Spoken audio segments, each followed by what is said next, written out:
आज तक झारखंड में किसी एक एग्जाम में किसी दागी को कोई दंड नहीं मिला है। तो ये दंड का नज़ीर पेश करें हमारे बड़े भैया माननीय मुख्यमंत्री हमारे गार्जियन। जब तक वो प्रमुख मांग पूरा नहीं होती है, हम लोग ये अनिश्चितकालीन धरना को नहीं छोड़ने वाले। आप शायद प्रधानमंत्री से मिल सकते हैं, झारखंड के मुख्यमंत्री से मिलना असंभव है। सरकार हमसे बैठ के 1 to 1 बात करे, कैबिनेट के अप्रूवल के साथ लिखित में हमें आश्वासन मिले कि हमारी सारी मांगे मानी गई हैं, तभी हम अनशन से उठेंगे। वरना हमारा अनिश्चितकालीन धरना जो है वह अनिश्चित काल के लिए रहेगा। या तो हमारी हड्डी गल जाएगी या सरकार झुकेगी, हम नहीं हिलने वाले।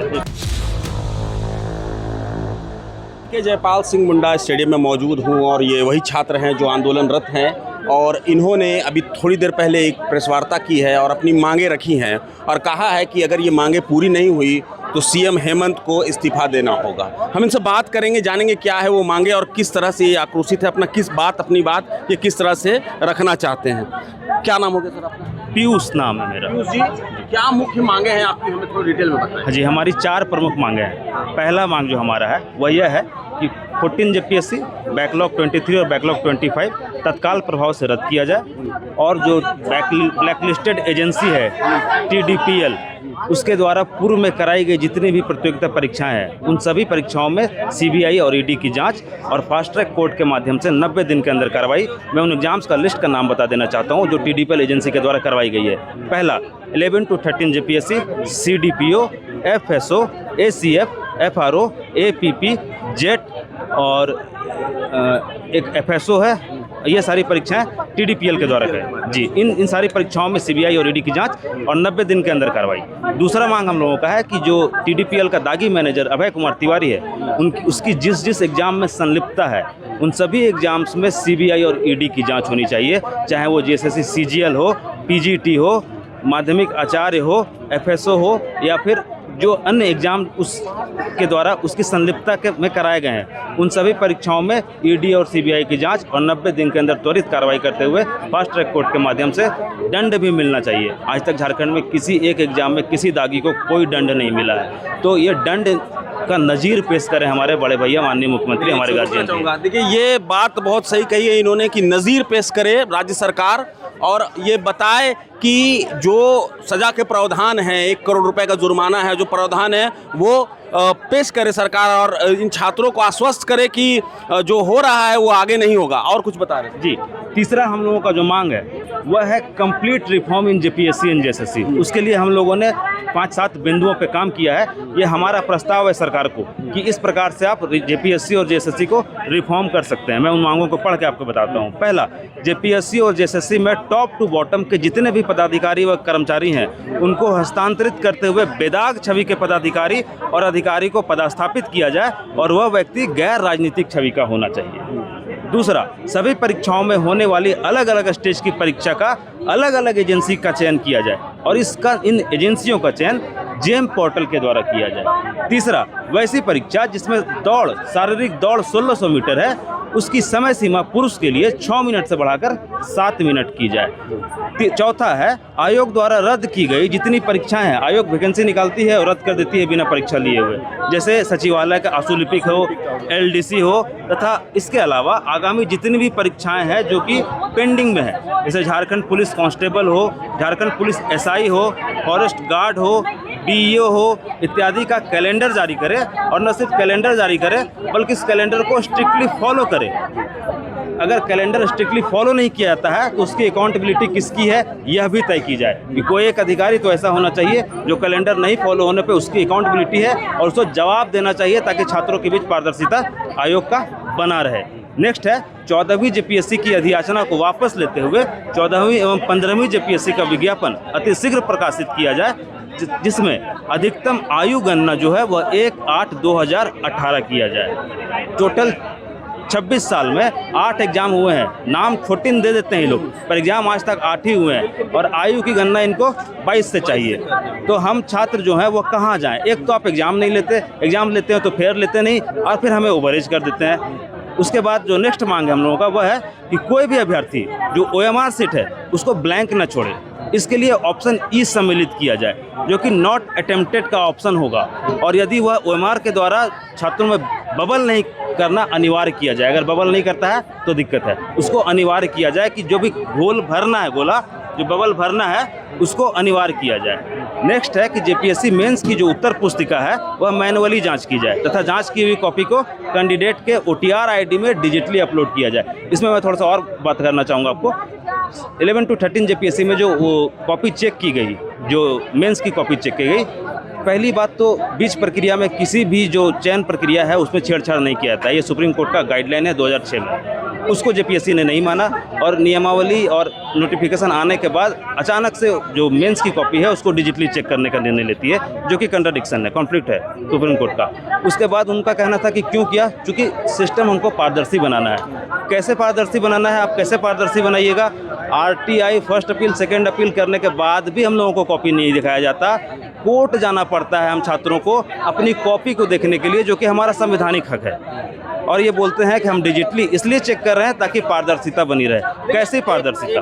मैं रोकना चाहूँगा, आपकी जो मांगे हैं वो बिल्कुल जायज़ है। आपने एज की बात की तो ये भी जायज़ है कि 26 साल में 14 जेपीएससी हुई है, जो कि खुद देखें तो जैसे 8 ही हुई है ना। और इसके अलावा भी कई सारे मांगे हैं, जैसे OMR में आपने एक बबल एक्स्ट्रा करने के लिए कहा कि खाली कोई ना छोड़ पाए। लेकिन आप एक बात बताएं कि ये जैसे कि आप यहाँ पर बैठ गए हैं, अब ये आंदोलन चालू है और लोग आ रहे हैं, जुट रहे हैं धीरे धीरे, जो नहीं जान रहे हैं वो भी जानने की कगार में। हम मीडिया बंधु जो हैं, हम लोगों ने भी खबर चलाई, उससे भी लोग फर्क पड़ा। लेकिन हम एक बात आपसे जानना चाहते हैं कि कैसे आप ये आश्वस्त करेंगे सरकार, मतलब सरकार तक ये बात कैसे पहुंचेगी और आप ये कब तक आश्वस्त होंगे कि आपकी मांगे मान ली गई हैं? क्या कुछ चाह रहे हैं आप? सरकार किस दिशा में आपसे बात करे, किस तरह से आपसे बात करे? क्या कोई एक बैठक का मामला है कि आप बैठक करना चाह रहे हैं, या फिर सरकार ट्वीट करके बोल दे कि हम ऐसे ऐसे करने को तैयार हैं तो आप मान जाएंगे? स्वस्थ लोकतंत्र में संवादहीनता नहीं होनी चाहिए। अगर हमारी मांगे जायज़ है और हमारे मुखिया को लगता है कि हमारी मांगे जायज़ हैं तो हमसे बैठ के बात करें और लिखित रूप में हमें आश्वासन चाहिए। कैबिनेट के अप्रूवल के साथ हम ऐसे ट्वीट पे नहीं मानेंगे, किसी पॉलिटिकल वादा को हम नहीं मानेंगे। वो तो बहुत ट्वीट करते हैं, जब भी चुनाव होता है हम ये कर देंगे, हम वो कर देंगे, हम उस ट्वीट पे नहीं मानने वाले। सरकार हमसे बैठ के 1 to 1 बात करे, कैबिनेट के अप्रूवल के साथ लिखित में हमें आश्वासन मिले कि हमारी सारी मांगे मानी गई हैं, तभी हम अनशन से उठेंगे। वरना हमारा अनिश्चितकालीन धरना जो है वह अनिश्चित काल के लिए रहेगा। या तो हमारी हड्डी गल जाएगी या सरकार झुकेगी, हम नहीं हिलने वाले। सर, आप बता रहे थे कि यहाँ पर आपको कई दिक्कतों का सामना करना पड़ रहा है, लाइट तक मुहैया नहीं कराई गई है। आप बताइए कि ये नगर निगम का पार्क है, जयपाल सिंह मुंडा पार्क इसे कहते हैं, काफ़ी पुराना पार्क है और बगल में ऑफिस है नगर निगम का। तो क्या कुछ कहना चाह रहे थे, क्या बता रहे हैं? बिल्कुल, आपको बता दें कि जब झारखंड के संपूर्ण छात्र कल ही से जब विभिन्न जिला से यहाँ आने चाह रहे थे तो उसको उनके जिला मुख्यालय में भी रोकने का प्रयास किया गया। और जब छात्र यहाँ आ गए तो राज्य सरकार को या रांची प्रशासन को चाहिए कि ये हम इसी राज्य का निवासी है, तो बच्चे हैं हम लोग, छात्र हैं हम लोग, तो एक बेसिक रिक्वायरमेंट जो होता है सो कराना चाहिए। बेसिक जैसे आप जो लेटरिन बाथरूम आप देखिएगा जाके यूज करने के लायक नहीं है, पीने का पानी यूज करने के लायक उस तरह है नहीं। आप बता देना था तो हम लोग लाइट लगाने चाह रहे थे, पंखा लगाने चाह रहे थे रात को, राज्य सरकार के प्रशासन आती है और बोलती है कि जब तक जो है सो अभी नहीं लगने दिया जाएगा, जब तक हम लोग को आदेश नहीं मिलते। तो ये सारी चीज़ है, हम राज्य सरकार से अपील करते कि ठीक है, आप हम लोग को कोई व्यवस्था नहीं दीजिए, कोई दिक्कत नहीं है, हम लोग रह लेंगे, लेकिन जब तक हम लोग की जायज़ मांग जो अभी हमारे साथी ने हमारी की जो प्रमुख मांगे बताई, जब तक वो प्रमुख मांग पूरा नहीं होती है हम लोग ये अनिश्चितकालीन धरना को नहीं छोड़ने वाले। कोई आखिरी मांग, कुछ और मैसेज जो सरकार को देना चाहते हैं, आप अगर एक बार में बता दें, उसके बाद हम कंक्लूड करें। जी, बड़े भैया हैं, हमारे मुखिया हैं। 6 जेपीएससी के आंदोलन में हम लोगों ने साथ आंदोलन किया था। सत्ता की चाबी छात्रों ने ही उनको सौंपी है। अभी भी सुने, संवेदनहीनता की पराकाष्ठा है, छात्रों से संवाद करें, पारदर्शिता बरतें, कम से कम 1 to 1 मैसेज होना चाहिए। अगर आपको प्रधानमंत्री से मिलना है तो उसका एक नियमित प्रोटोकॉल है, आप शायद प्रधानमंत्री से मिल सकते हैं। झारखंड के मुख्यमंत्री से मिलना असंभव है। झारखंड के मुख्यमंत्री किसी से नहीं मिलते। हम छात्र परेशान हो गए, पर वो कभी हमसे न बात करते हैं न मिलते हैं, सिर्फ चुनावी वादा उनका रहता है। चुनाव के समय में उनको हम छात्र याद आते हैं, बाद में वो हमें भूल जाते हैं। भैया, आप हमारे मुखिया हैं, आप हमारे गार्जियन हैं, हमारी मांगों को माने, हमारी सारी मांगे जायज़ है। हम आज आंदोलन खत्म कर देंगे, हमारी मांगे मान लें। तो ये थे जेपीएससी अभ्यर्थी, इन्होंने अभी प्रेस कॉन्फ्रेंस किया और कई सारे मांगे रखी हैं और कहा है कि अगर ये हमारी मांगे पूरी नहीं हुई तो मुख्यमंत्री को इस्तीफा देना ही होगा, हम यहाँ से हटने वाले नहीं हैं। अब सवाल ये है कि सरकार कितनी संवेदनहीन है या संवेदना है सरकार में, ये देखना काफ़ी दिलचस्प होगा, क्योंकि ये दूसरा दिन है और इस मंच में लाइट तक की मुहैया नहीं कराई गई है इन्हें, ना ही लैट्रिन बाथरूम का भी कोई यहाँ पर कोई व्यवस्था नहीं किया गया है और इसके अलावा पानी पीने की भी कोई व्यवस्था नहीं की रखी गई है। ये नगर निगम का पार्क है जहाँ पर ये डेरा डाले हुए हैं और आने वाले दिनों में यहीं पर ये रहेंगे।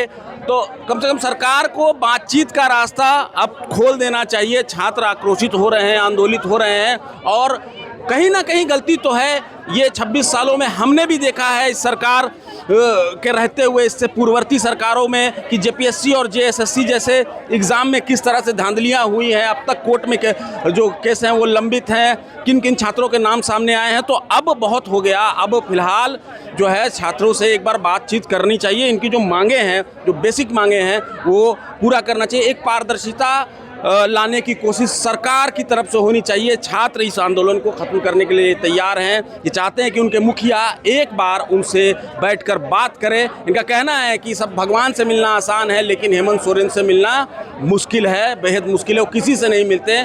तो ये भ्रम भी तोड़े मुखिया हेमंत सोरेन जी, आप इनसे मिलें और इनकी मांगों को एक बार इनसे सुने और एक डिसीजन लें कैबिनेट के थ्रू और एक नियमावली बनाएं, ताकि आगे से जेपीएससी जेएसएससी जैसी परीक्षाओं में कोई अनियमितता ना हो। प्रभातखबर.com, विश्वास वही, रफ्तार नहीं।